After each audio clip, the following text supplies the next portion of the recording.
Ang inyo pong grupo, Doktora, ay mayroong proposal para sa 6 na buwan na medicine Yes. inventory. Ito po ba ay ipaabot nyo na sa kaalaman ng Department of Health at ng iba pang stakeholder? Ano po ang kanilang reaksyon?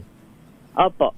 So, yes, naipaabot po namin. In fact, last week po, bago tayo mag-break or the week prior po, nagpatawag na po ng meeting ang Department of Health po.